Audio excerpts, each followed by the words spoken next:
We can start. Sir, we can start. Okay. Thank you. Good afternoon, all. So, to start with, I welcome Dr. Lata Venkatesh. Can you share the bio slide, series slide, Pratikya? Yes, sir, doing that.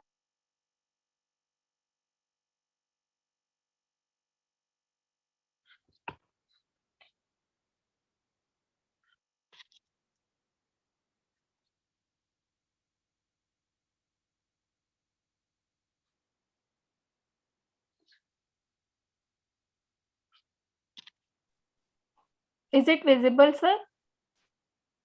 Yeah, go to presentation mode, visible.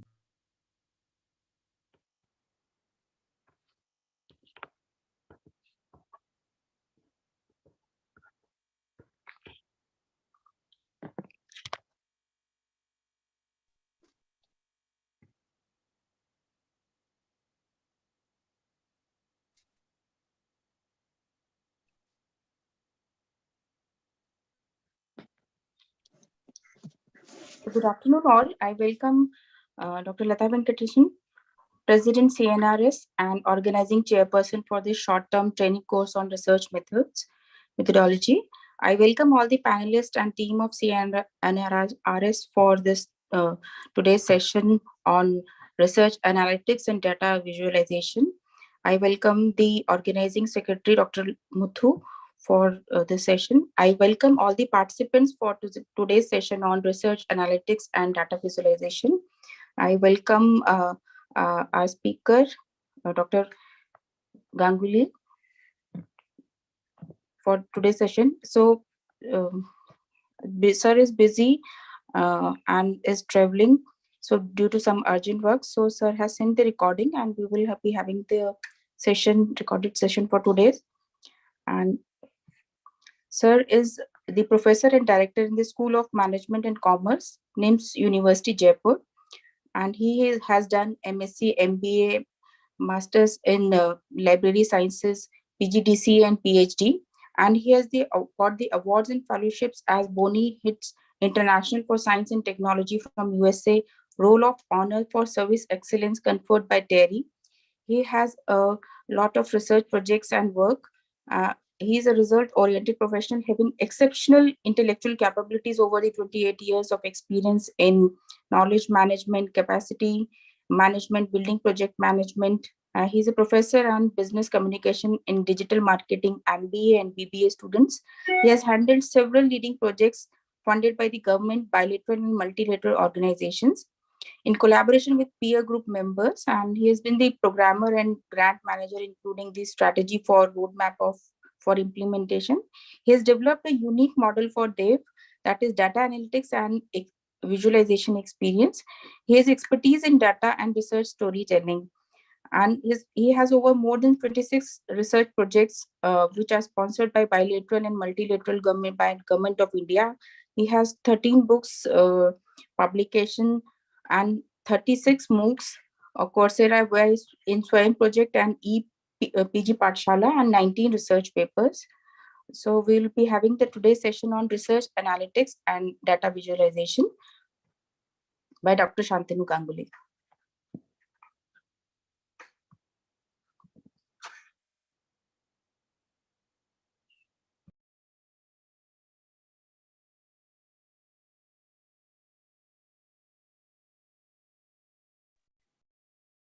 Yes, Pratikya, you can play the video.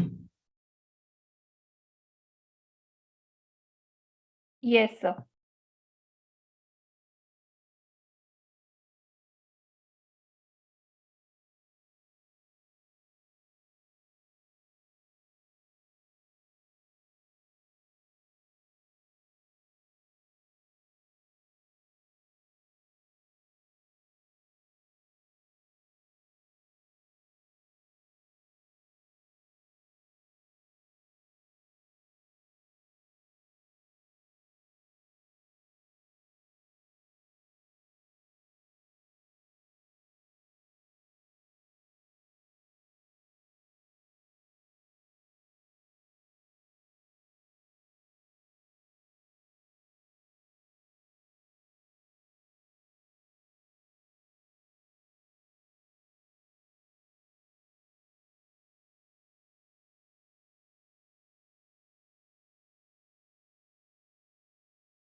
Uh,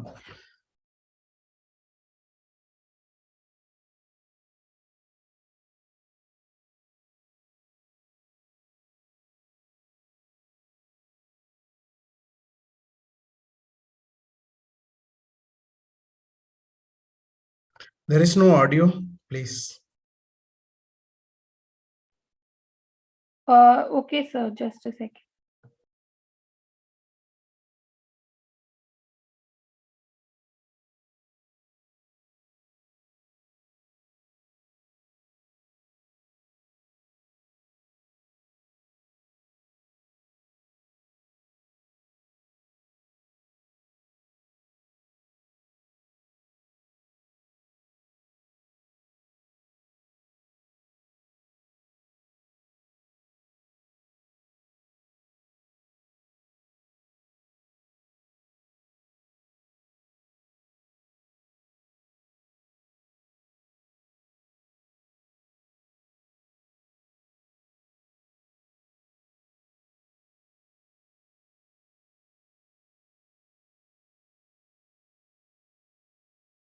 No, audio is no, there is no audio. I think there is some issue. Sir, is it now also not audible? Not audible. Not audible. Okay, Examples on these particular areas. Yeah, Now now audible. Now fine. it's audible. now only.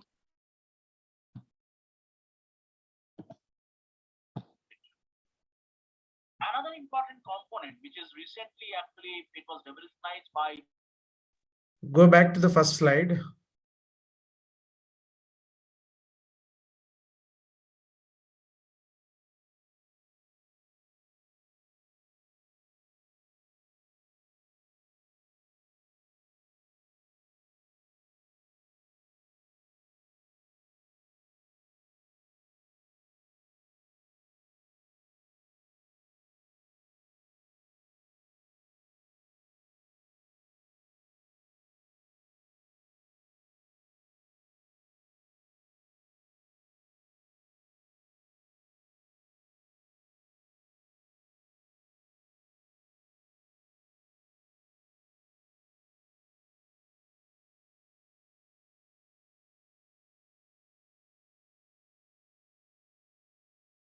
No, it's not neither audible nor from the first slide.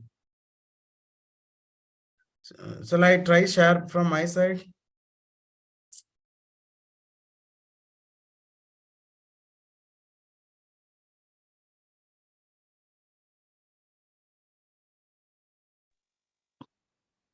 Is it audible now, sir? No. No. Okay. Right now it's on pause. That is why. Yeah, just try play. Yeah, now audible. This Okay. was Now all started by a great man called Hans Rosling, and in fact, we lost Hans Rosling. yeah, we it is now audible. You can go to the first slide and start playing.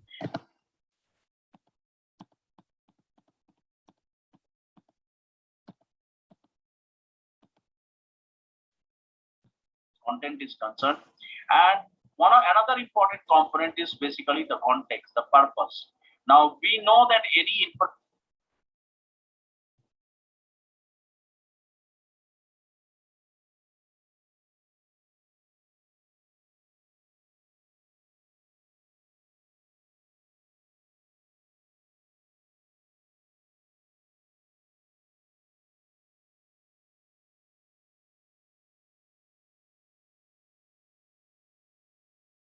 Not audible, Pratisha.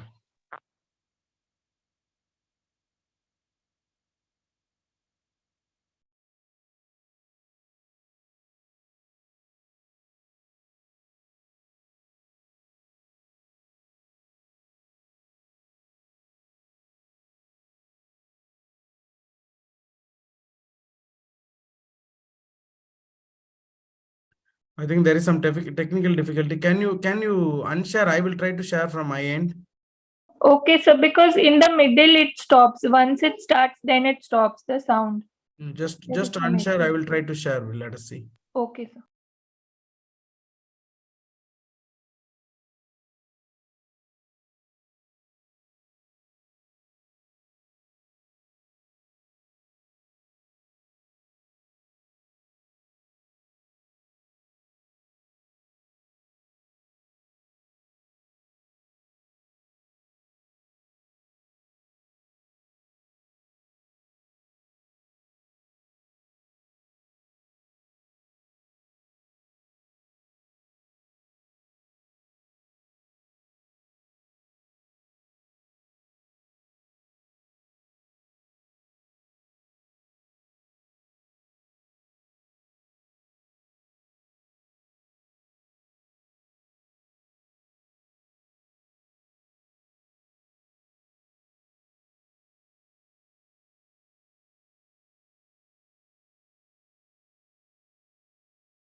Sir, not audible.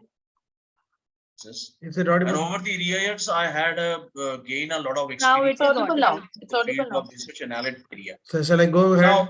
Now, From the beginning, I go ahead now. Yes, sir. Yes.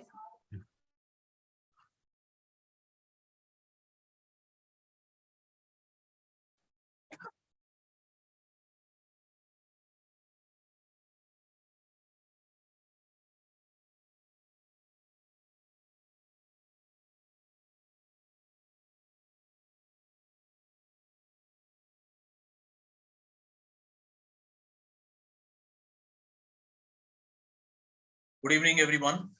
My name is Dr. Shantanu Ganguly. I'm currently the professor and the director of the corporate communications in the School of Management at NIMS University, Rajasthan. Well, before this assignment, I was associated with All India Institute of Medical Sciences, and over the years, I had gained a lot of experiences in the field of research analytics and visualization. And thanks to Professor Lata, and every time she has invited me to deliver a talk, and this particular subject is very close to my heart, and so I'm sure a lot of informations I would be sharing with you on this. But you have to pardon me also that I have recorded this message and sending across to you, as I would be traveling from Delhi to Jaipur. But if you have any queries, you can write it back to me so that I can, I can help you out in the future also on this particular area. Now, as far as the research analytics and visualization is concerned, there are three major components which we would like to highlight today. One of them is major component is basically called as content. Content is a very important thing in today's context. Now you see there is a large variety of contents are available everywhere. I mean, these have got a different format, different kinds of resources are which are there as far as content is concerned. And another important component is basically the context, the purpose. Now we know that any informations or any particular content which is there, it has got a background, it has got a situation, it has got a circumstance or an atmosphere or a frame of reference which is there at the back. The third as the most important component is basically the technology. So in a short form, in a nutshell, I would like to say that there are three major aspects which are basically a critical success factor, or I would rather say that it is one of the major component in today's context, and that is called CCT, or content, context, and technology. Let us take an example of WhatsApp today. Whatever you are writing from one person to another, it is nothing but a content. You write many things into that. Context is you are writing it for a particular purpose, and technology, which is the platform, the WhatsApp platform.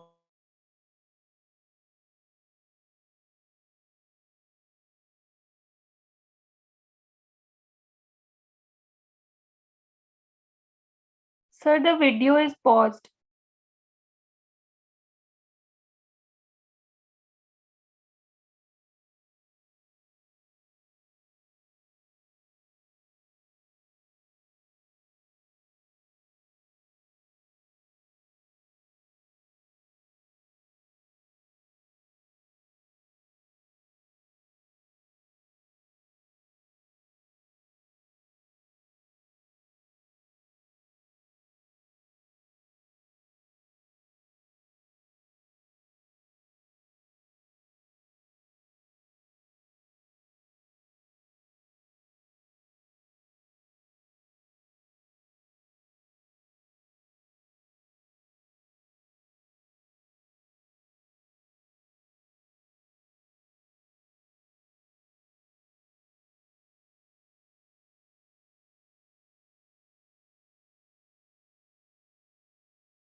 Google, and it was announced by Satya Nadella also, which is on hologram technology.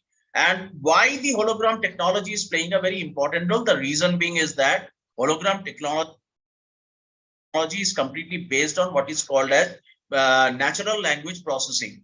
Now here, which you see, which is in the picture, that this lady, she has to deliver a talk in Japan.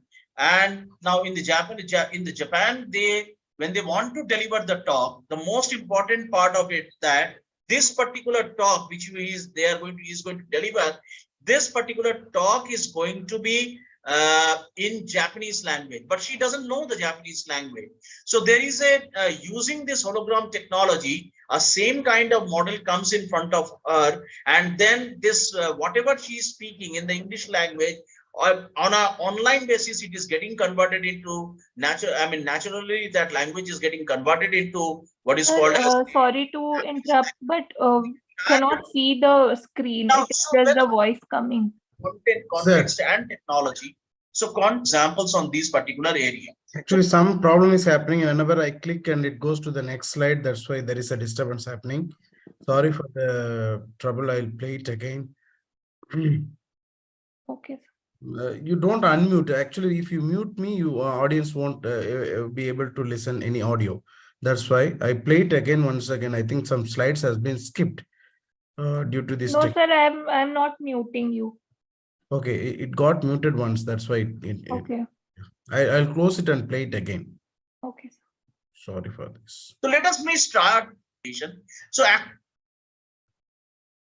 Even closing this is. Sir, it is not showing that you are sharing screen. That's why the issue. Yes. Yeah.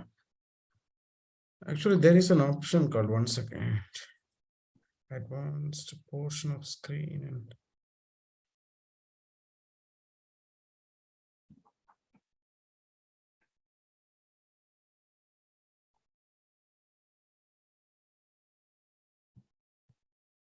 Now visible, my slides, Yes, my sir. screen. Yes, sir.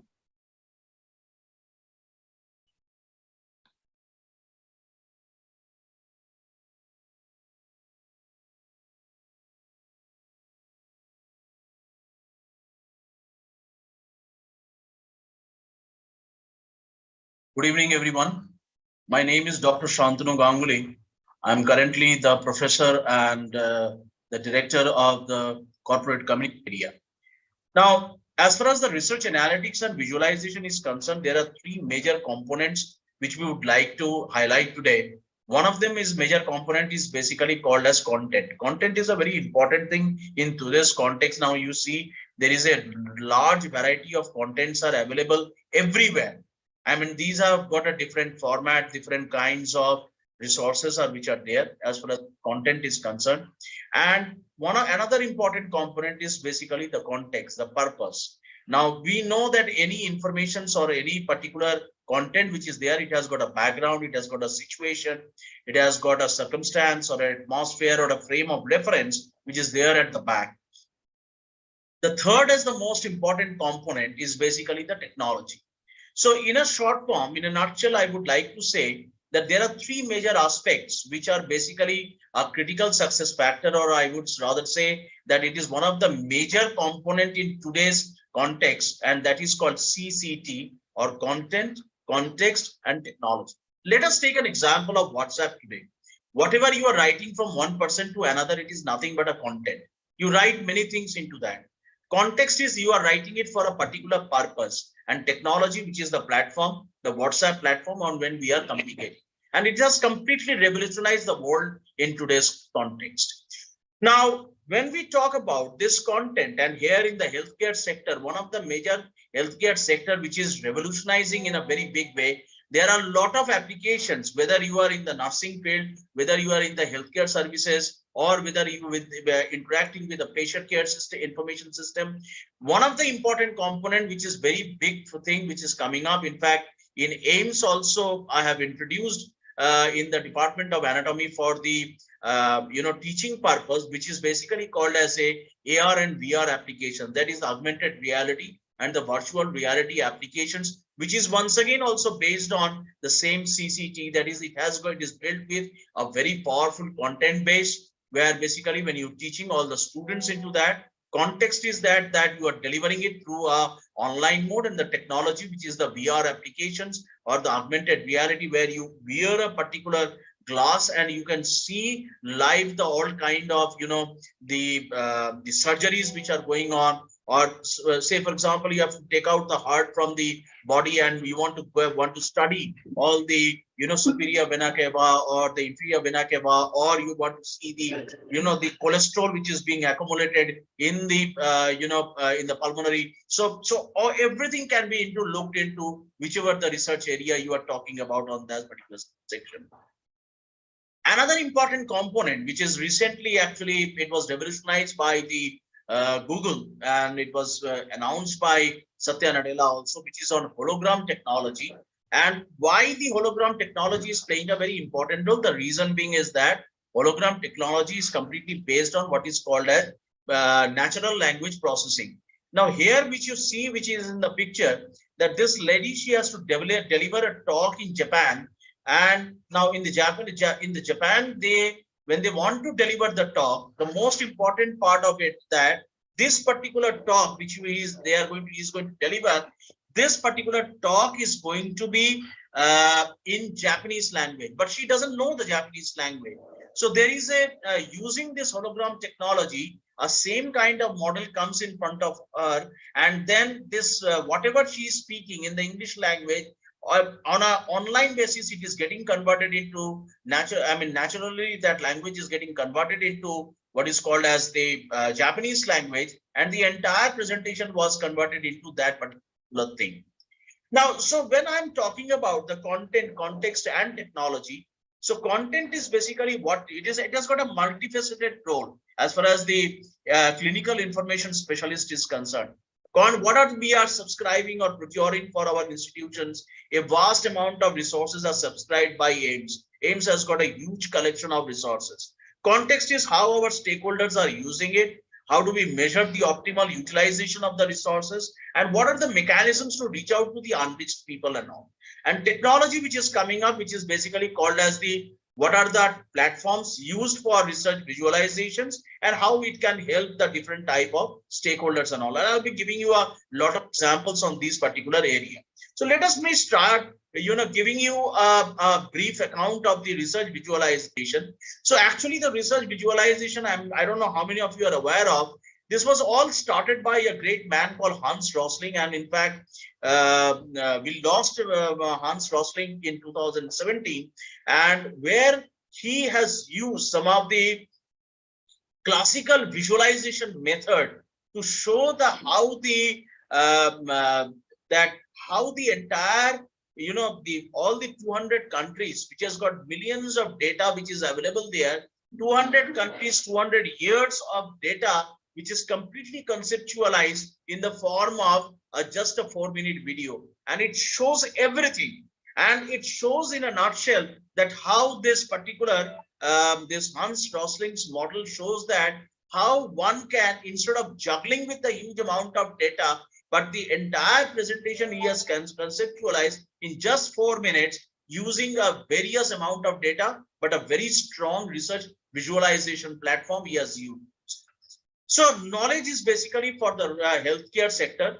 You need to have the right resources. You need to have the right team, and the right roles of the people should be defined in that, and in the right services which are need to be provided to them.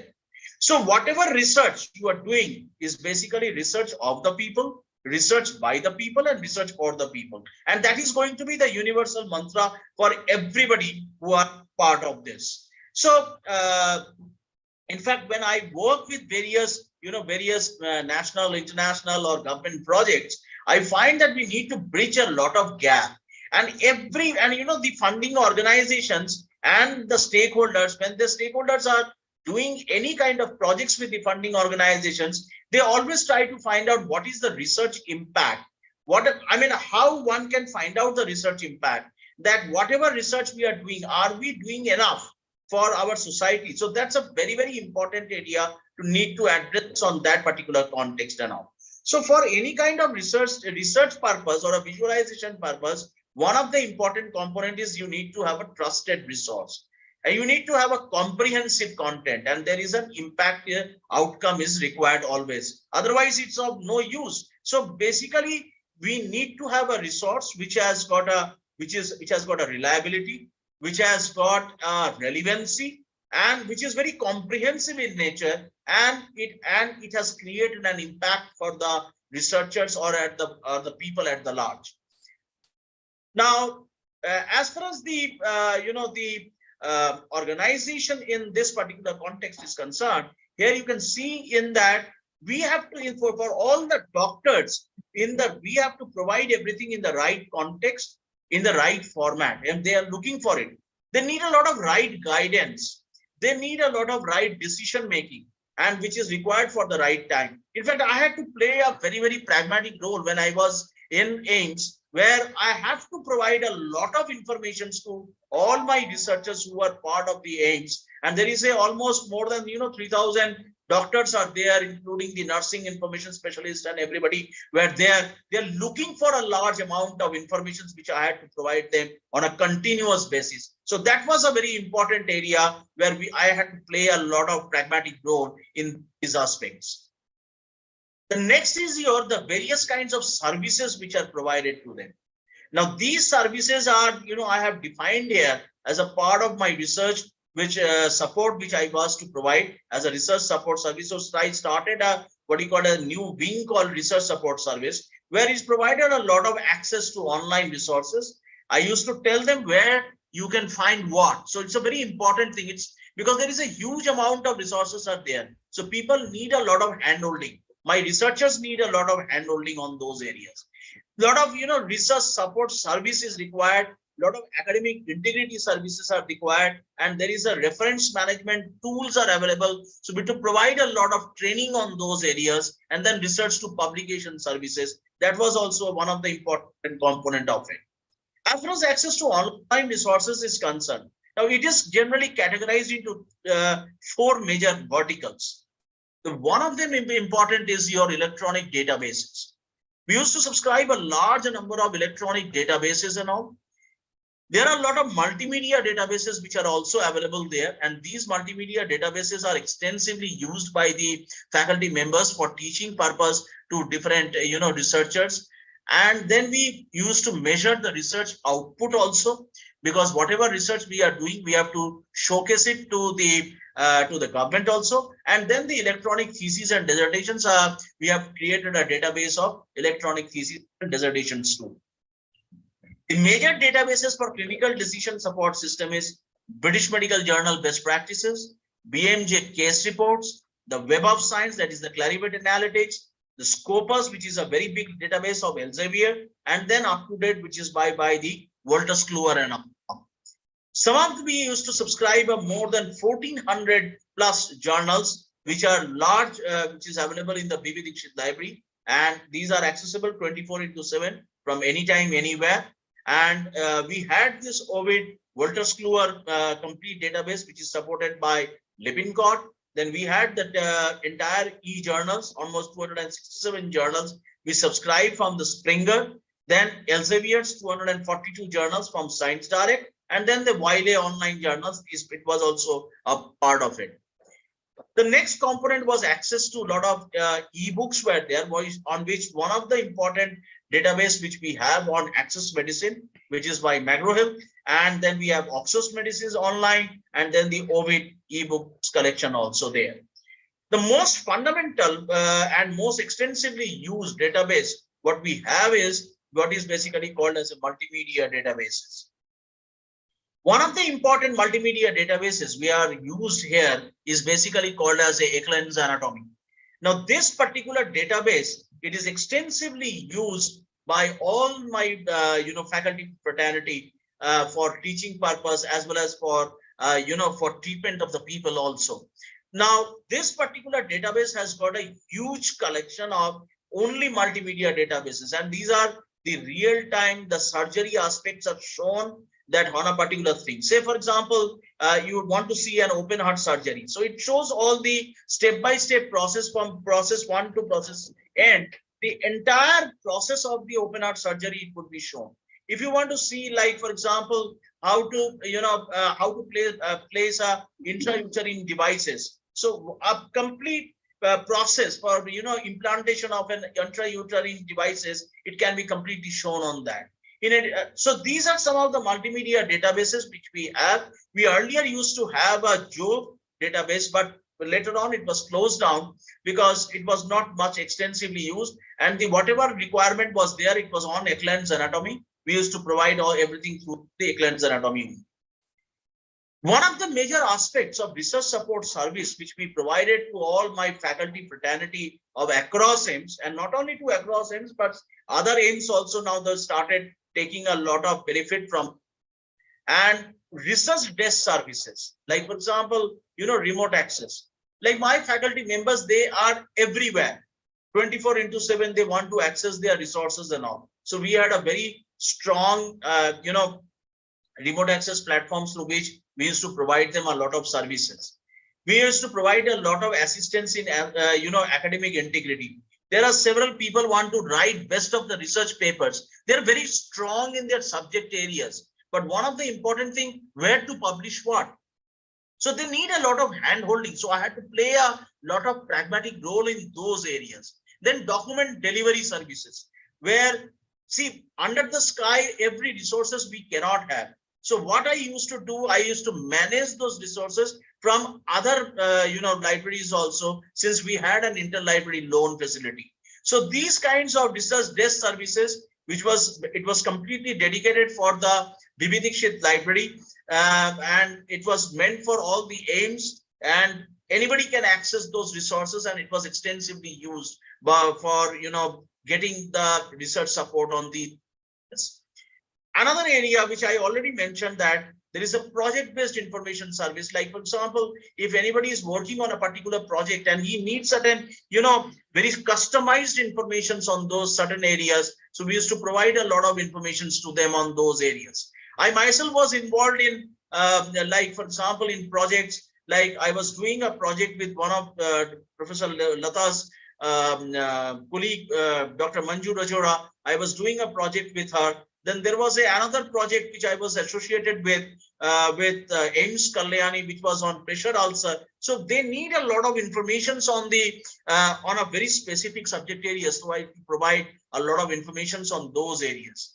In addition to that, a lot of capacity building tools which are available. I used to provide them a lot of support, that how those tools can be used for research purpose. And there is an n number of tools are there. Not all of them are priced. There are several free tools are also available which can be used extensively for this purpose. Another important component which is very in this context is I would like to mention here is academic integrity services.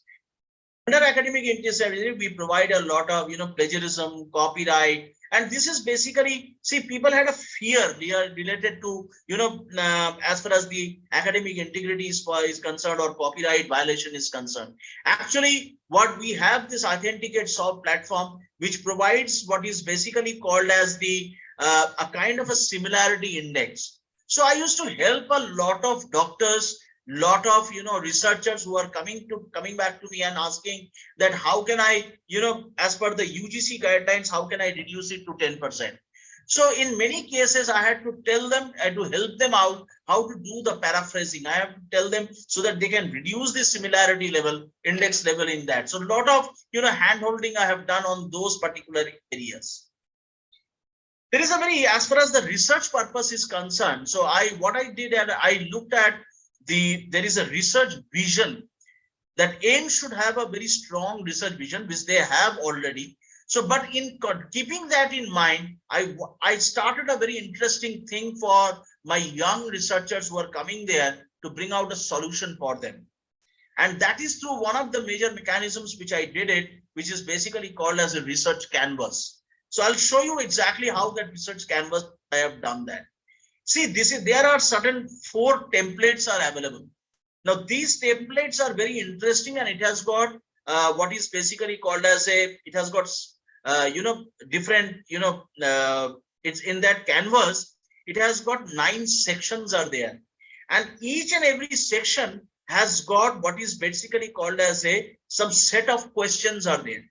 So if you answer all those set of questions, automatically you would be able to say, for example, in article design, I want to write an article. First time I'm writing an article, I don't know how to write that article and all. You're a subject expert. there are certain questions which are there, very basic questions. If you start answering those questions in a much more methodical way, what happens that it gives birth to an entire article. And then you can take it up with and then you can look into the various, the rules, regulations given by the publishers, and then you can submit it out. Same with the research design. Suppose you want to design your research concept. There was a canvas I have created. It's a 9 frame. All of them are 9 framework canvas, because canvas is generally have a 9 frameworks. So if you write back to me, I can share with you that frameworks also. So once you see those canvas, and you will be able to find out that yes, these are very, very interesting things. And if somebody starts answering those questions in the different canvas, so automatically that person can give birth to a complete research design. Same with the research justification and all these kinds of templates I have created, and I used to help my researchers of AIIMS to look into these things very categorically.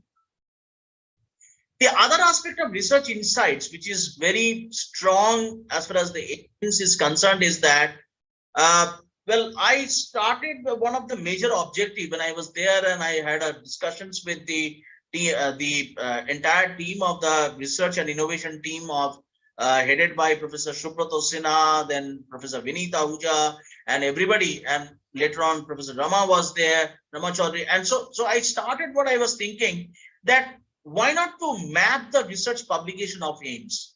In fact, you would be all happy to know that in 2021 we launched the entire, we did along with the help of Professor Subrata Sinha and Professor Vinita Ahuja and their team, I did a complete research mapping of the COVID research output of AIIMS, and that was released on the 21st. It was released on the institutional day by the Honorable Minister, and it is still there in the website. You can have a look at it. So my aim is to get into the research publication of AIIMS, to create an institutional repository of AIIMS publication, which is the most important area, to create a provision in intranet to visualize the research output, to showcase the research output, to develop the research analytics in a clinical and non-clinical areas, to involve strengthening the policy formulations, to integrate with the patent information system, to develop a repository of AIIMS medical research equipments, then recent collaborations and correlations with the national and international organizations, to explore the new areas of research, and to create a database of intramural and extramural data projects, and also the research standardization of the reports and all. So these are some of the things which were there in my dream, and this was a dream project I was thinking to start with, but very minuscule I have started when I was in AIIMS, and I'm sure somebody will take it forward further from this. So one of the important component was to measure outcome was to do the visualization, give up people a lot of training on visualization, benchmarking the performance, showcasing the output and outcome, engagement, and then the discoverability. So these are some of the rational outcome I was expecting. In fact, I was thinking to develop a project like IRMIS. Under the IRMIS project, I was thinking to develop something like this.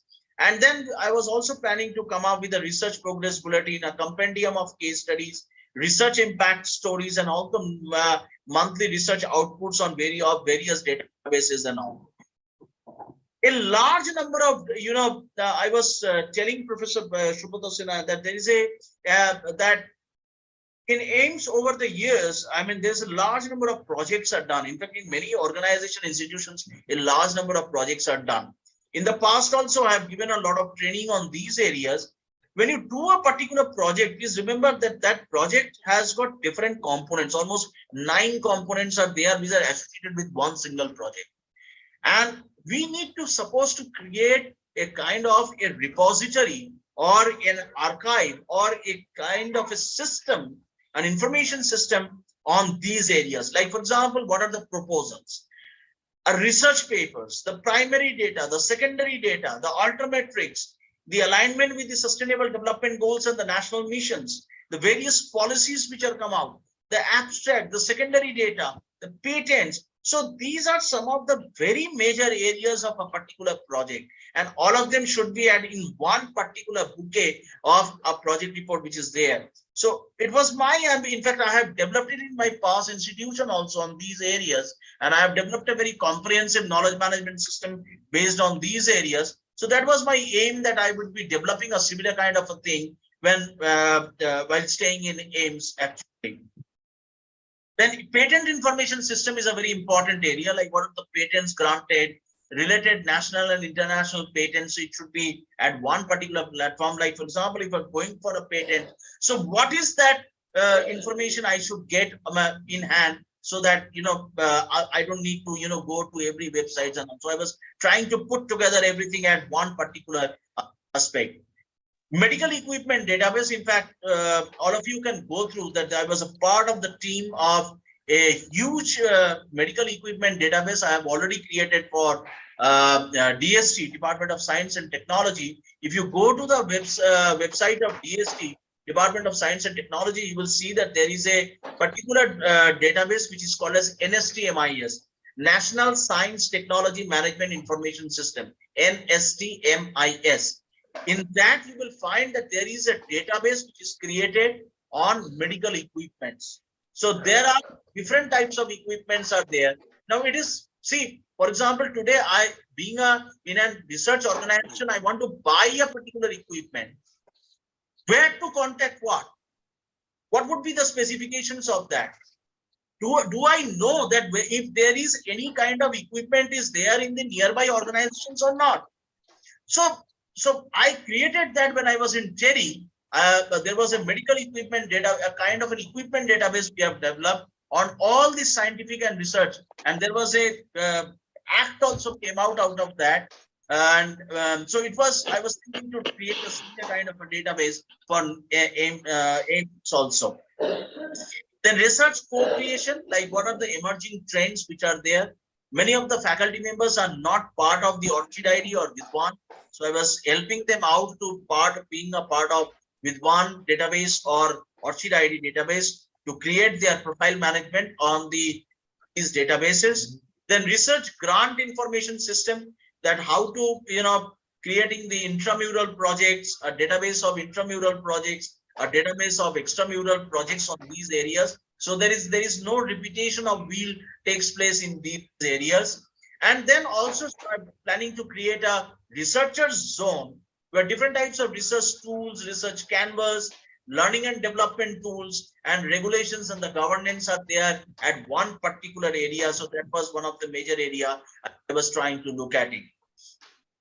In a similar way, I also wants to put together all the research related, the events which takes place, the seminar, the webinars, the short-term capacity building programs at one particular place. That was one of the major area I was trying to look at. A large number of infographics are prepared. Like for example, National Doctors Day, a large number of infographics are prepared by the different departments of All India Medical Institute. Different posters were prepared by the CMED people and all. And this is not one time. Every year they are preparing it. So I was planning to create a database of infographics which are prepared and put together at one place so that people get a lot of, it's a kind of a kaleidoscope could be created of AIMS that could be done also. Also trying to develop a research news clips where all my researchers should be able to get some latest current trend information on their mobile app itself, so that they can see that what are the informations are there is a part of it. So one of the important component is basically that every person need to have what is basically called as every person need to have then how the research activities are basically shared, like it is as an organization level, at a national level, as well as a publishers and service providers level and all. So the one of the important thing is that I want to mention here is that there is a lot of scholarly information metadata in the research ecosystem is there, and these are research activities are not discoverable or interoperable. Publications do not necessarily reflect expertise hard to find the right experts, increased expenditure on citation databases, difficult to retrieve the research-related metadata for assessment.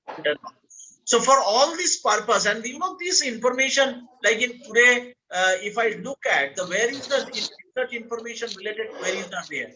It could be in the Web of Science, it could be in the Scopus, it could be on the Google Scholar, it could be on lens.org, where I can find everything consolidated at one particular place. So the real life question, what the research has university produced? How many times has university research output been viewed or cited? What are the university researchers doing in their projects? How to find out the impact of the research contribution of the departments and organizations. So keeping this all in mind, I think one of the important thing is, like, for example,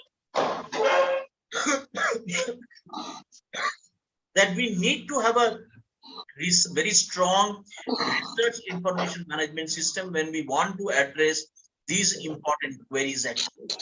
So most important function of the research information management system, which is currently, it is most demanding one, is the registry of the institutional research output at one particular place. And this I have taken from a presentation which was done by, one of my great friends from IncludeNet, Dr. Kannan, that how the research information management system was developed and how this collaborative research and everything can comes together and what particular umbrella and so the major driving force for all these things in today's context is, like, for example, research assessment exercise, the university-led research assessment, the research assessment exercise by Hong Kong, and there are large number like university rankings are there, NIRF is there, research quality framework is there. So everything is there for a researcher's profile. So research is completely at the top level, and there are certain systems are required which takes care of all these things.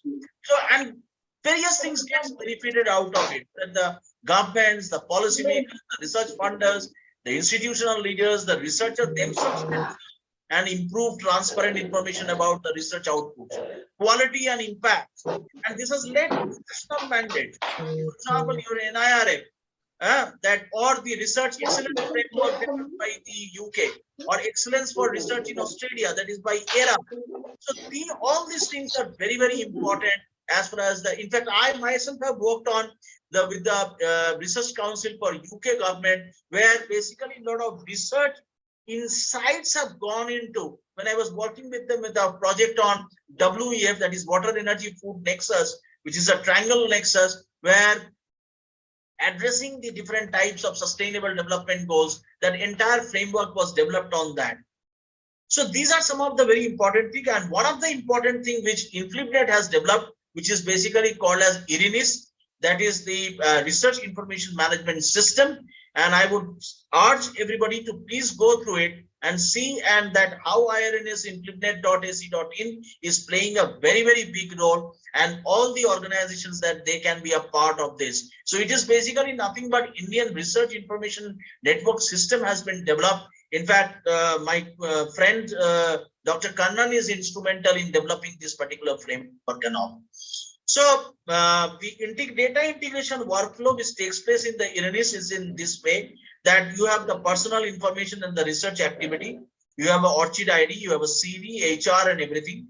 The publications are there in the ORCID ID from where the information comes together into the platform. And then you also bring in the altimetrics, that is which is your output is in the field of social media. And what are the people are writing about your research on different platforms. So it brings in all the data from there, and then IRINIS show you the entire research models on that. So this is a very, very important area. I would suggest everybody to be a part of this IRINIS model, and this is on an open domain, and even the open access resource also be a part of it. And it has a data integration with, you name a database, it has a data integration with everything. Like all your leading publications or citations, you have ORCID ID, you have the cross-track, you have Google Scholar, you have Altimetrics, you have dimensions, you have a publication, or you have a site. So you name a particular leading platform, it is integrated with that, this IRINIS model and all. So yeah, for example, if I show a particular example here, there's one particular, like this was an example of an IIT Roorkee. I put up a picture of that one particular person, and you can see his entire credentials at one particular go. It is much more what you see in your LinkedIn. LinkedIn is basically more towards corporate sector, but for the researcher, this is one of the very powerful platform which everybody should look into it. So everybody should be a part of this illness, and you can see that how this impact and everything can easily be looked into. So and in the similar way, I mean, it can, like for example, this was a model which was showing on IIT Roorkee, so it can be created even for your institution also. So you can write to the ImpleNet, or you can write to me. I can get you connected to my friend also, and it can be created for your institutions too. So this is what, and they generally create a nodal officer who pulls together all the informations from the different, your departments, and then that nodal officer becomes responsible for putting the information or getting the information updated on a regular basis, and those information can be easily accessed and all. So and even it can be connected to your Twitters and your LinkedIn and all. It can have a connection to that too also. So ERNIS has got a multiple functions, and I would request everybody to be a part of the ERNIS models, which I want to show you everything. So it has got a very strong dashboard. It shows the academic identity of a researcher. It has got a citation backbone. It has got a very strong search mechanisms. It shows the analytics on the various areas of your paper published. It shows you the level of networks. It also shows you the social media pieces also. So the benefits, it has got a multiple benefits because it showcases that your research contribution to the peer group. It enables the metadata more discoverable, interoperable also, and it supports to brings funding opportunities. In fact, in funding, when you are applying for a funding, and if you show your ERNIS platform, you give a complete LinkedIn on that, so automatically that any funding organizations, when he goes through that, so he gets a complete ecosystem that this guy is this particular person is responsible for such and such work and all. It gives an authenticity of that too also, which is very extremely important. So almost the last, when I interacted with him, 593 institutes, more than 130,000 people have already connected to that. There's a lot of 19 lakh publications are already a part of it, and 190 lakh citations are there. And slowly this is also being a part of, it's a very strong thing. The message is where ImpleNet is sending, and it is part of the University Grants Commission as part of the Department of Higher Education also.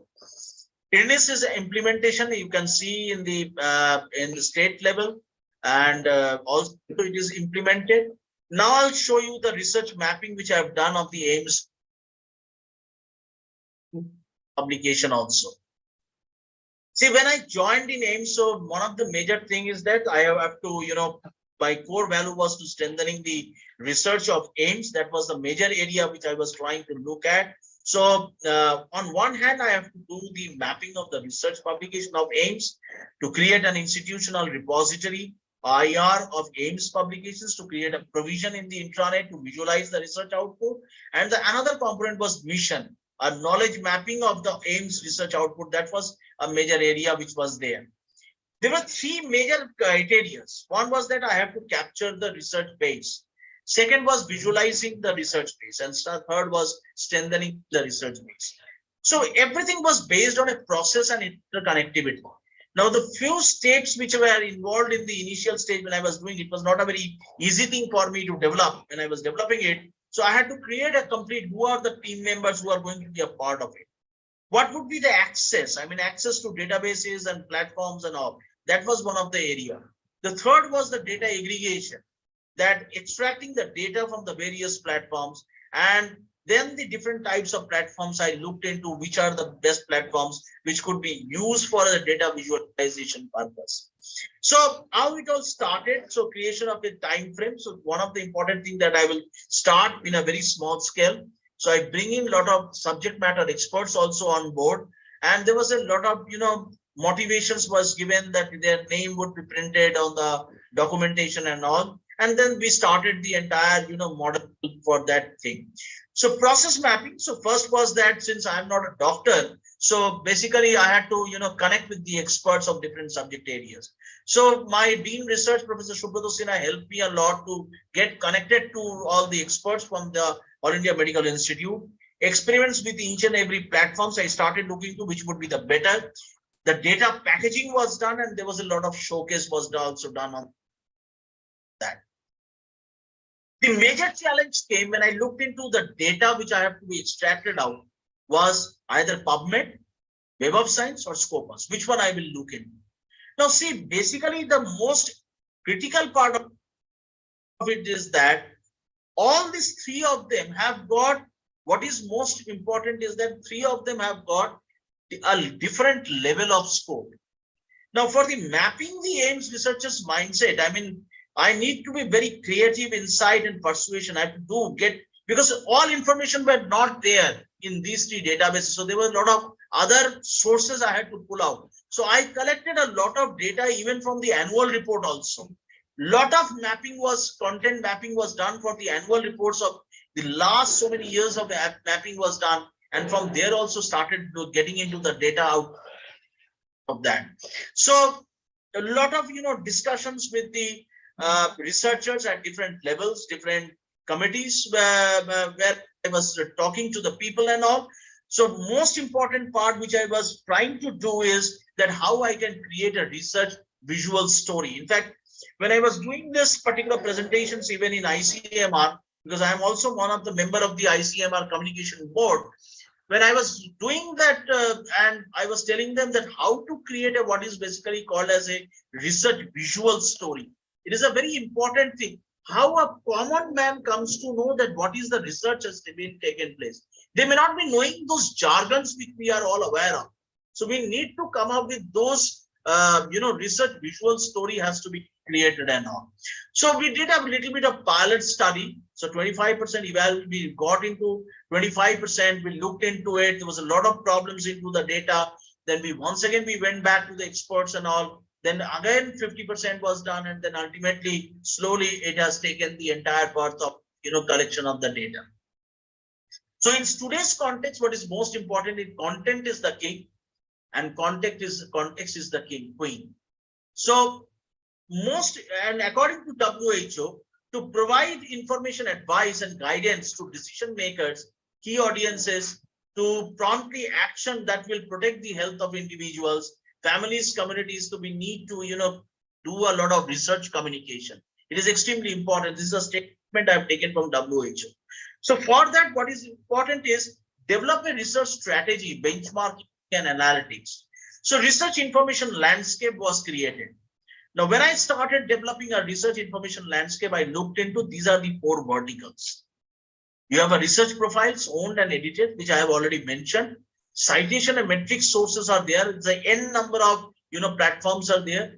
Identifiers are there like Scoper, DOIs, Orchid ID, Researchers ID, IRMIS, everything is there. And then the repositories, a large number of repositories. In-house repositories and those external repositories are there.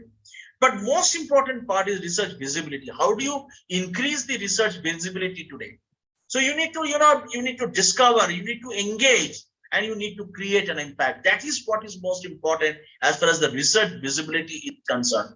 So research visibility, one of the important component when I talk about reach, engage, change, and amplify. And these are very, very important in today's context. And this is called, communications, content, and multimedia. You have to reach out to the unreached people and all. When you do a lot of engagement, like in events, you do a consultancy, you do a social media aspect, and change is bringing out that understanding that on different products level, policy level, partnership level, you can bring it and then you imply. But at the end of the day, what is most important is to create an impact. Now, this impact in what sense? It could be social, it could be economic, it could be academic. So this is very, very important as far as the impact is concerned.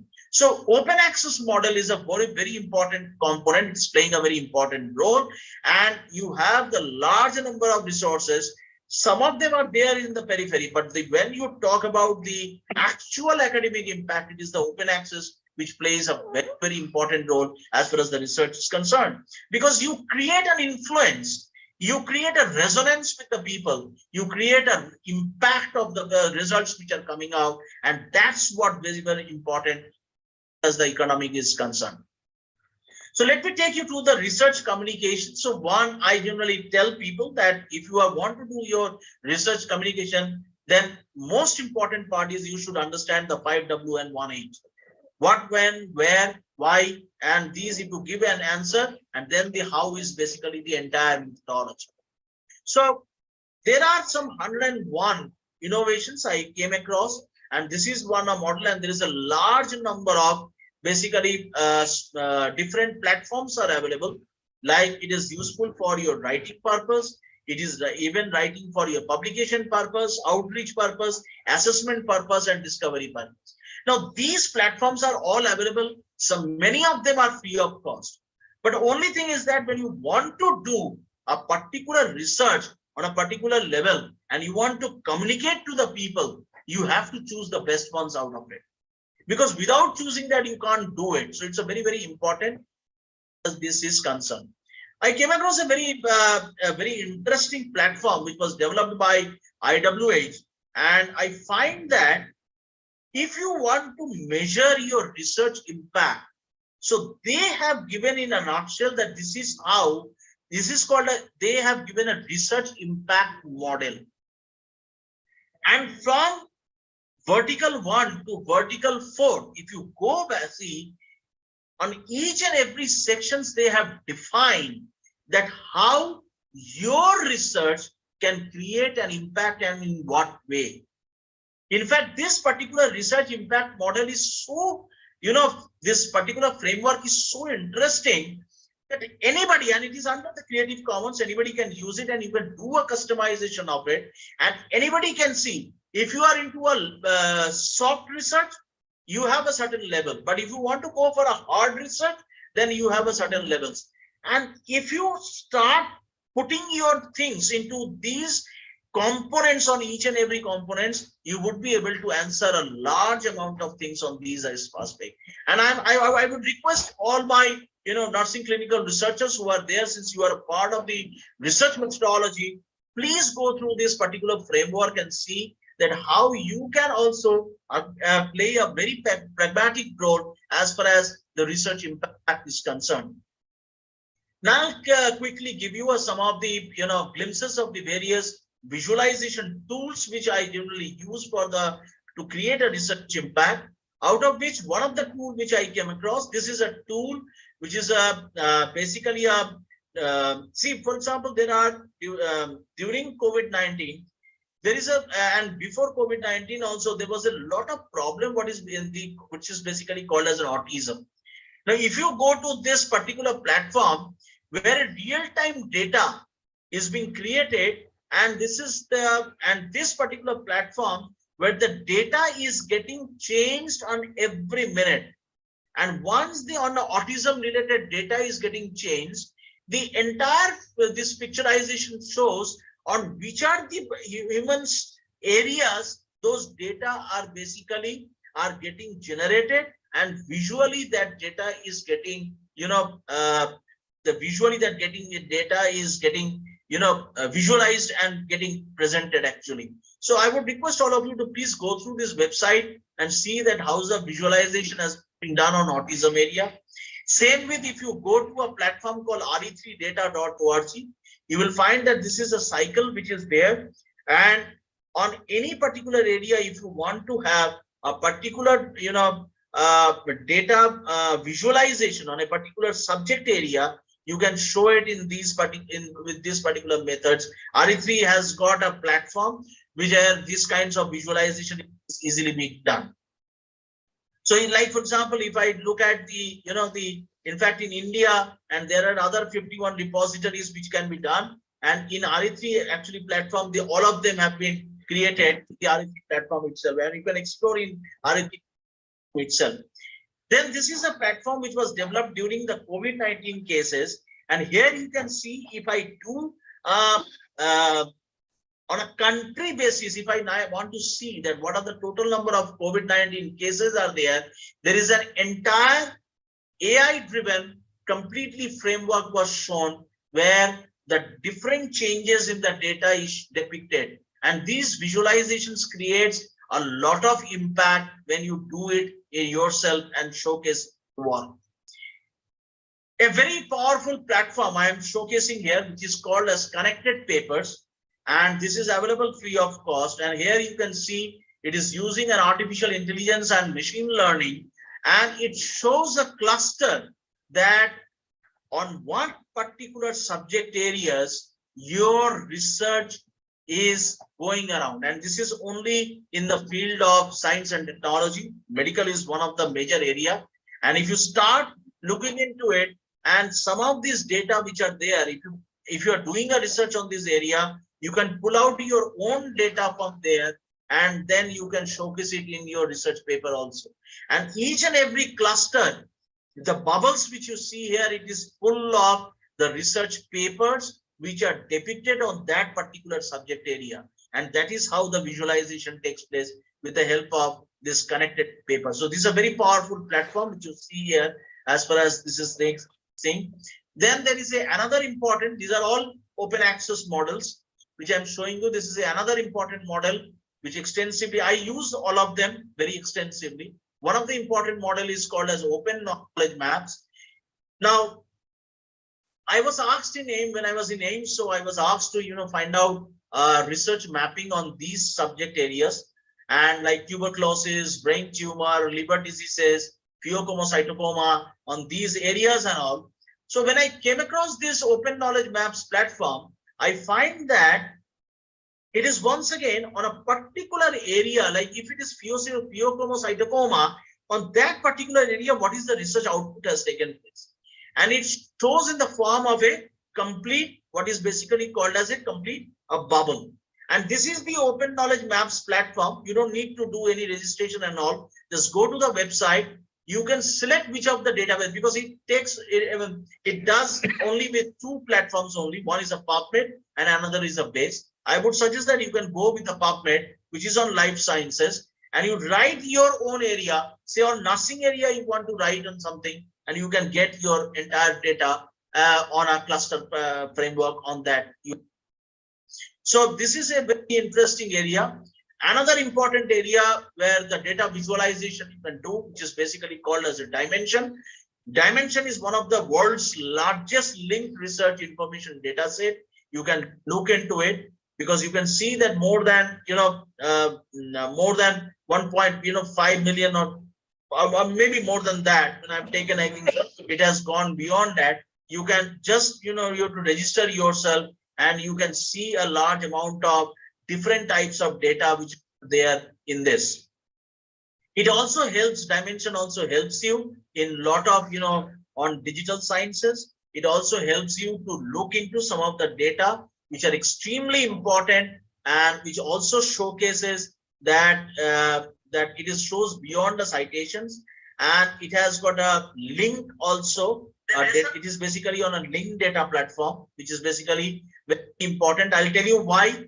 Because the thing is that when you search on a particular terminology, say for example, I was searching for something called as digital health. Now, when I'm looking at digital health, I am not only getting all the research papers which are published on the digital health, but I am also getting number of policy papers which have been published, number of patents which have been published, number of other documentations which have been published, and you can see the rise in the papers on those areas.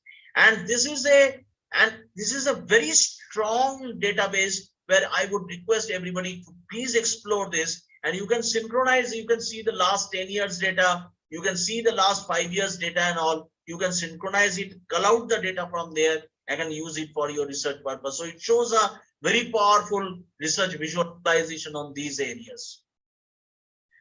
The other component of the research visualization platform, so I would suggest that if you are subscribing to Web of Science, then only this particular platform is useful for you. There is a platform called as VOS Viewer. Now, VOS Viewer is a platform which is basically used for scientometric and bibliometric studies. Say, for example, you want to do the visualization of a cultural, emotional intelligence literature, which are published from 2001 to 2020. So you want to showcase that. So you have a introduction, research question, methodology, results, conclusion is there, your research papers and all. So you pull out all the data for the last 10, 15 years data you pull out on the emotional intelligence, and based on certain research questions which you have, which may be from a cross-cultural area or different other interdisciplinary areas and all, you can pull out all the data from there and you can visualize it in the bibliometric format. So the entire bibliometric methods and the systematic workflow, which is on research design based, it can be showcased in this particular platform itself. So here it will showcase like one author, how he is connected to say 50 other authors.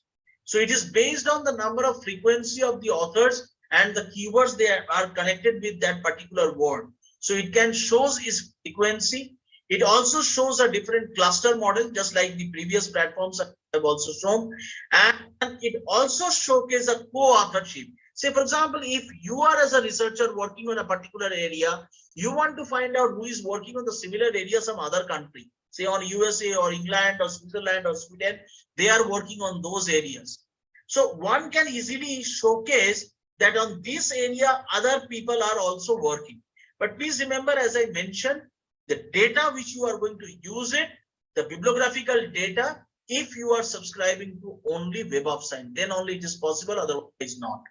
So this how it shows the boss viewer, like co-authorship networks, it is showing here, and it takes out all the, like for example, the total 130 articles we pulled out and 16.5 average citation with an H index of 23. So it showcases the entire, the recent impact factor, like European Journal of Personality has got 3.9, whereas 2.33 is the article influence score. So these are the some of the components which are part of the results, which can be showcased with the help of these both viewer platforms. And another platform which I would like to showcase you is the Tableau. I don't know how many of you are aware of it. It has got two versions. One version is called the subscription version, where your organization can subscribe to it. The other version is the free version. The reason being these two are two different versions. Let me tell you why. When you take a subscription version, then the entire your data, if it is a confidential data or you don't want to share it with it, then it will be your enterprise cloud only. But if you are taking a free version, then your data can be in the open cloud. So anybody can use that data. So that is a part of it. But it is one of the most, according to the Gartner's report, this is the most powerful research visualization platform in the world today, and which is useful for visual analytics. So it shows a Tableau, this kind of a thing, and it is a very simple platform where you can drag and drop model you can use. But if you want to go very deep into it, then you need to have a very strong training programs on the Tableau platforms and how it can be used. One of the important component of Tableau is that you name the type of data which you have. It could be Excel, it could be CSV, it could be any format, any XYZ format of the world which is available with you with the data, even the real-time data also. It can extract the data from there. You can do the visualization by taking the data. You have to just select which one is meant for you. You pull it out from there and you can start showcasing your data. And these are the structures which you see here, like state COVID-19 vaccine rates. I can easily showcase all of data. Like I want to see which are the country-wise levels, what are the data which is there. So these are the visualization which you see here is all done by this very powerful platform called Tableau. I would request everybody, I would urge that everybody should experiment out with Tableau. Tableau is a very, very strong platform for the research visualization is concerned. Well, the last and the part of it is that one of the important thing is that there is a tremendous amount of research is going on.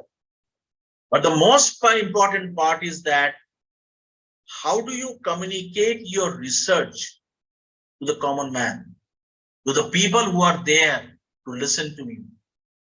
I was reading this book, The Emperor of Maladies, which is I don't know how many of you have read that. This is a book on cancer. It was written by Professor Siddharth Mukherjee, and where he was trying to emphasize that, and in fact, I think he is a health science storyteller, when he has talked about the entire his research on cancer in a much more lucid and a very simplistic way, where people understand what exactly the cancer is. And I would urge that if you can go through this book, The Emperor of Maladies, you will find that in a common man's language, how he has defined it, because he's the hardcore researcher and in the field of oncology today, and especially with the lymphosarcoma. So how he has communicated to the world the very simple thing about the cancer, and especially the blood cancer and all. So users are submerged in the resources, library and librarians, people like us who are more into research and all, we are saviors for them. So in strengthening the research of aims like accessibility, usability, and discoverability, and it is a continuous effort. And still, I'm not currently with the part of research now with aims, but still people connect me because of my research capability and because of my research visualization expertise. So clinicians have questions every day in the course of routine patient care. Changing decisions improves the patient care outcomes. So access the resources and you can teach us to us.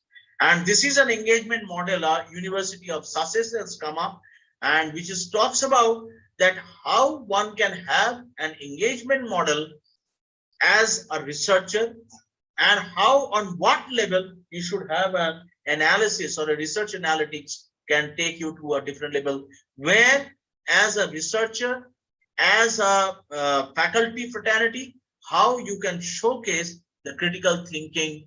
And this framework is a very, very important framework which University of Sussex has come up. I would request everybody to please go through this framework. So learning and development is a continuous process, like I am learning almost every day. So, and I'm sure it is with the same thing with you also. So connect, collaborate, and communicate with each other. And that is what is the most important part as far as the research visualization is concerned. So thank you very much. Thank you for your patient listening. And I'm sorry that I could not connect with you live, but this recording would be available to all of you. And you can also write to me if you need any help. Thank you very much.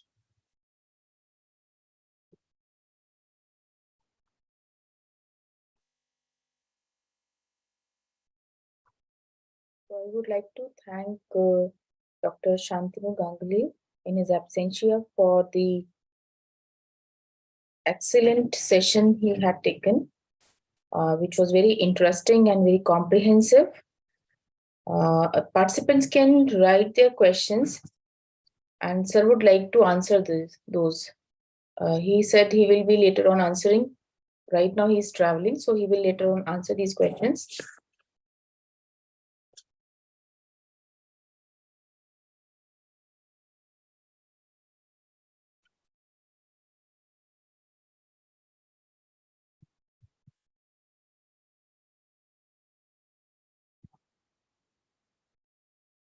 Participants have also given the remarks of excellent session.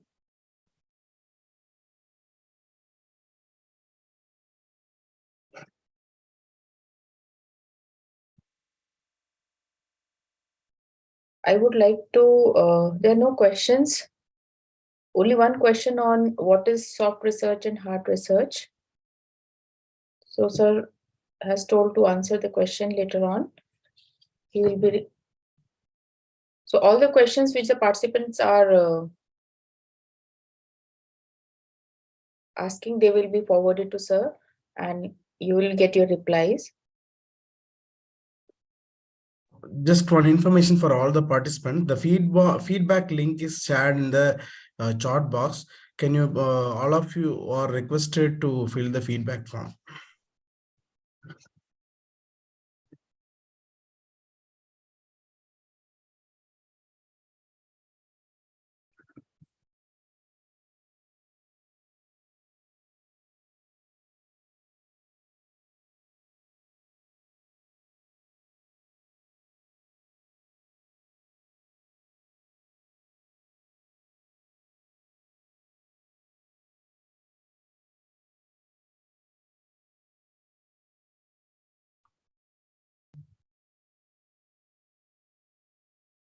Participants, please be online or please do not disconnect. We have a concluding session.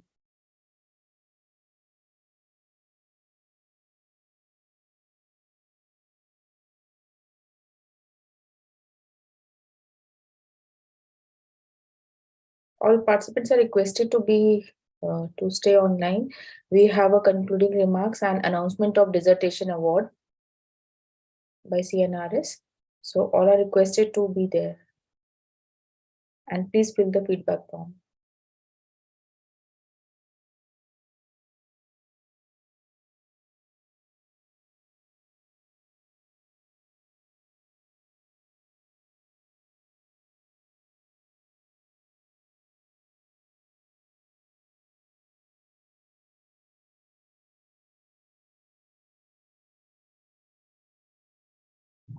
No, Dr. Lata Venkatesan, President CNRS North will be joining very shortly for the concluding remarks. Please stay online, and I have shared the Google form link. It's not just you don't need to type your feedback in the chat section. I have shared the Google form link of feedback. Please fill that. That is mandatory to get your certificate. Please fill your detail on that.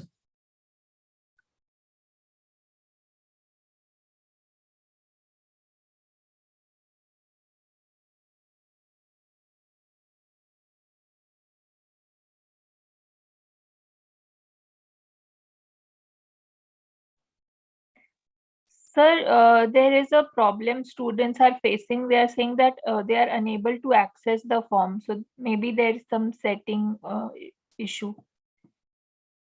I have released it. Okay, It is okay. accepting. Thank you. Thank you. Sorry for that.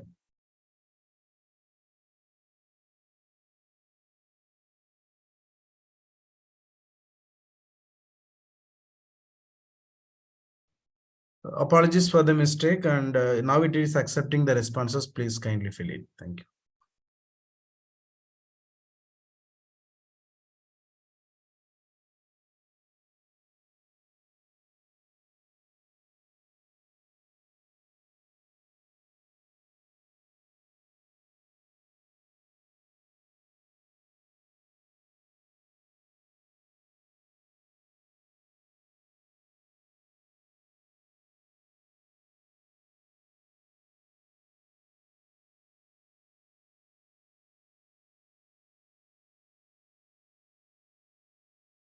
Pradisa, is there any way the participants be able to give their feedback over the meeting? Can they be connected? Just one.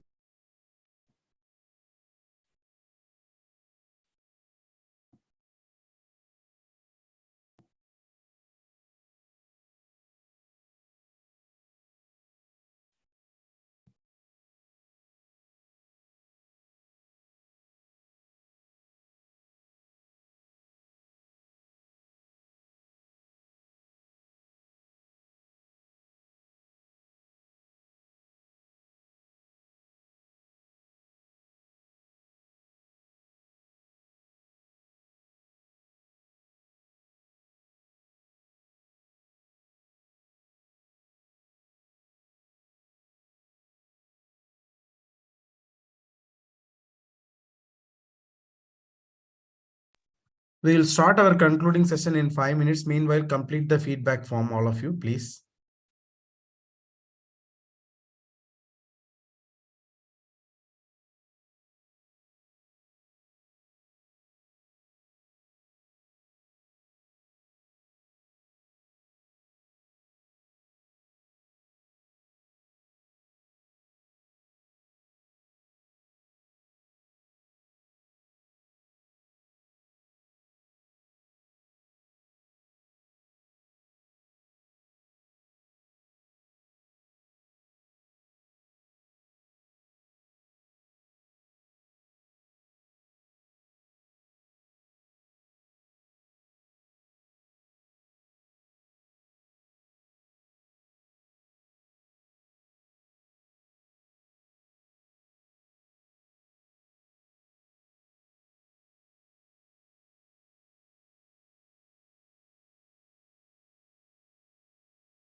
Pradisha, can you allow Marilyn, Miss Marilyn to share the screen?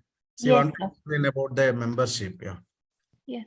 Once again, I request all the participants to stay because we have one big announcement that we are going to conduct a All India Dissertation Award, or All India Research Dissertation Award in Nursing Research for undergraduate, postgraduate, and PhD thesis. It will be very interesting to know, and you can all participate in this award program. We will be announcing all the details shortly, so please stay tuned. Meanwhile, I invite Ms. Marilyn to share the details about how to become a member of the CNRS. Thank you.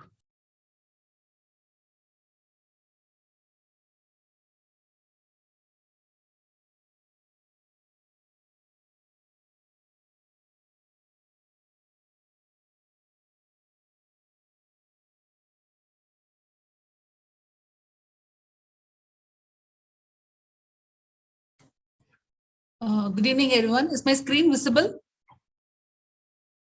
Yes, go ahead. Yes, go ahead. Thank you, sir, for this opportunity. I myself, Marilyn, chairperson of the membership committee of CNRS. I invite all the participants, those who have not become a member of CNRS, to become a member of CNRS, to enjoy all the benefits of participating in clinical research, as well as get the privilege of participating in such kind of research activities and learning clinical research. So why we should become a member of CNRS? You will be privileged to participate in various national seminars on clinical research. You will get an opportunity to network with researchers across the state and the country. And you will be eligible for concession in CNRS conference and seminars and workshop. You will get the privilege to participate in research activities, and you will get strengthened in evidence-based practices, and you can participate in all the activities of the research. So now itself, we all have witnessed a 10-day long workshop with a lot of learning every day. So such kind of webinars and seminars are there sooner or later, and becoming a member in CNRS will enable you to participate in such kind of research activities. And how to join CNRS? You can if you will contact me, I will send you a link, and you can fill the registration form through that link. And if you are a registered nurse, you can pay the membership fees of 1,000 rupees on the bank online, or you can send a check to the CNRS headquarters also. But I will prefer you to pay, I will suggest you to pay online. Then if you are a student, if you are a GNM or a B.Sc final year student, then your membership starts with 300 rupees as a student. And after becoming a registered nurse, after completing your GNM or B.Sc, then you need to pay a membership of only 700 rupees to become a student. So any faculties or nursing fraternity who is there in the participants now should encourage your B.Sc nursing and GNM or MSc nursing students also to become a member of CNRS. So because there are a lot of learnings coming up. And this is my contact details. My phone number and email ID is mentioned that. I request everyone to note down this. I will put it once again in the chat box also, the membership link and my contact details. You can send a message to me in my WhatsApp. I will share you the link and the bank details also for becoming the membership. Many who has participated in the seminar, in this workshop, has shown interest and they have become a member also. We are grateful to that. And those who have not become a member, I encourage you to become a member of CNRS. Thank you.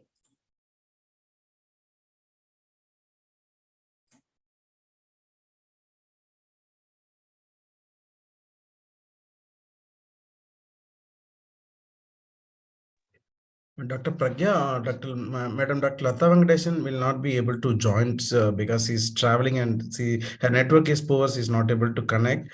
So I'll be announcing about this award program. Okay. So now I invite Dr. Muthu, the organizing secretary for the short-term training course, for the concluding remarks and the announcement of dissertation award by CNRS. Over to Dr. Muthu. Let me share the screen. Is my screen visible? Yeah, visible. It's visible. Before this announcement, I would like to thank all the stakeholders involved in organizing this short-term course. First of all, I start with Dr. Lata Venkateshan, President, CNRS North Zone, as well as Professor cum Principal, College of Nursing, AIMS, in organizing this short-term course in a very short notice. And she could pull together all the resource personnel from all part of the country. Particularly, they are all experienced speakers in their own field. As you have witnessed today, also we had a renowned speaker from AIMS, Chief Librarian of AIMS, former Chief Librarian of AIMS. So she was able to bring in together all and make this possible in a very short time. And also, I take this opportunity to thank all the CNRS executive members, North Zone executive members, Dr. Kamlesh Sharma, Vice President, Secretary Ms. Cecilia, and Joint Secretary Dr. Smriti Arora, Principal, College of Nursing, AIMS Rishikesh, and chairpersons of different committees like Ms. Marilyn, Shiv Sankri, and also Dr. Sushil Maheshwari, who also helped all the way. He joined every day to make sure the things are going well, who helped me a lot in my absence too. And my special thanks goes to Dr. Sushil Maheshwari too. And also not it's important to mention the help of CBS Nursing Next for organizing this short-term course, because once we conceived this idea, it was only less than 48 hours left to organize this program, including registration, online platform, everything. But they have extended their helping hands in making flyer, circulating, circulating to all the prospective participants, as well as making available the platform for us. Thanks will not be just enough for CBS Nursing Next, and to Mr. B.Sc Arora, Vice President, Nursing Division, CBS Nursing Next. And I also, last not the least, I also thank all the participants who, consistently participated and continuously participate all the days. In between, we had Saturday afternoon sessions. We had sessions on festival day, like today in some part of the country. Today is a Pongal festival in south part of India. Still, we had a very good number of participants, and some days participants were above 700 today, and yesterday little bit less because of the festival day, as well as Saturday it was a weekend as well as festival day, and today also festival day. But still, our number of participation was around 500, which was very appreciable. And I thank all the participants for participating very actively and raising a lot of questions. And it initiated a lot of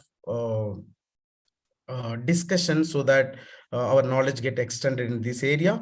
And I hope this kind of program will be helpful in enhancing your knowledge, as well as you can improve upon the nursing research and dissemination of your findings to improve the body of knowledge in nursing. And as you all have commented in the feedback form, I have gone through briefly. All of you have requested for such program in future also.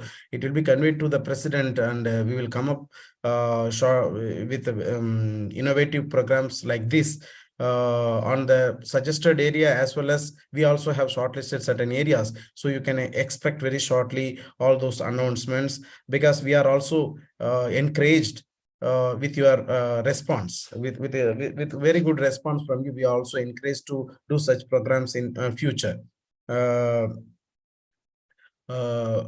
all from us this time. and you can expect more in future. And next, I'm going to announce this All India Annual Outstanding Dissertation Award in Nursing Research. It is one of the innovative program which you are going to come up with to encourage the young researchers, particularly in B.Sc, students will be doing a group project. In MSc and PhD, it will be an individual project.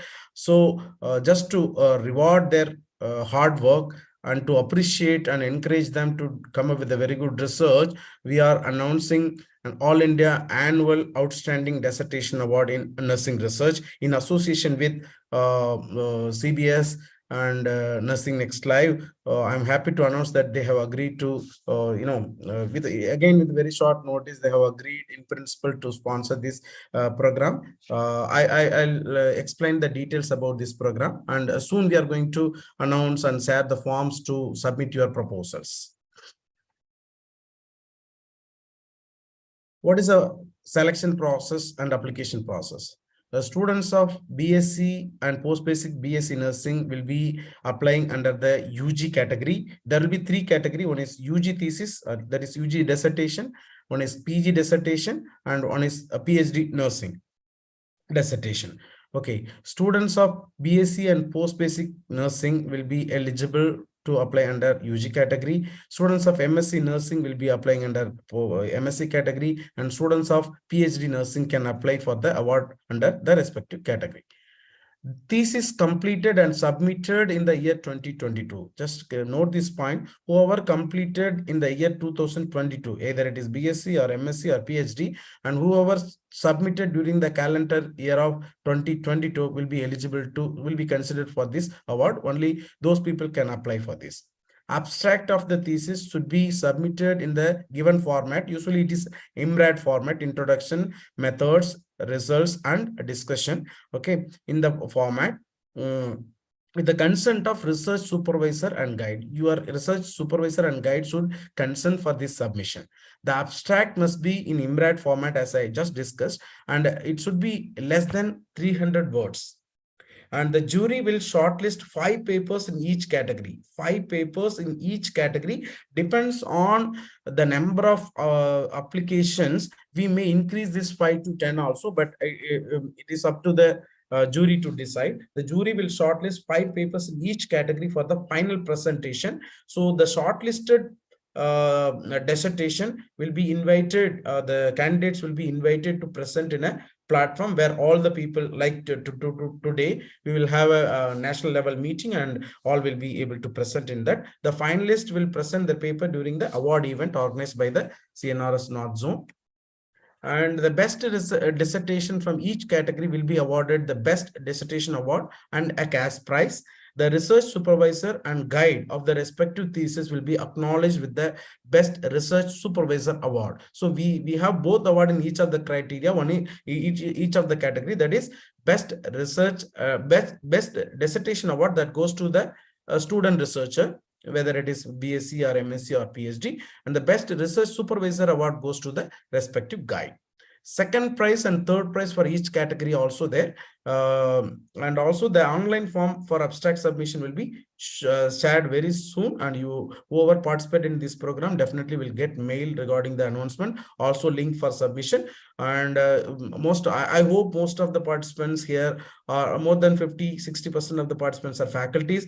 Kindly encourage your students to participate in this program, and you also indirectly participating as a research guide or supervisor. So we hope to get a very good nominations, so that we get best researchers to be showcased nationally in front of all and awarded. Thank you very much for this opportunity. And once again, I thank all the stakeholders, including the participants, for participating in this short-term course, as well as I hope you will be participating in the upcoming programs. Thank you. Thank you, Dr. Muthu. And I thank all the participants for participating in the event. Thank you all.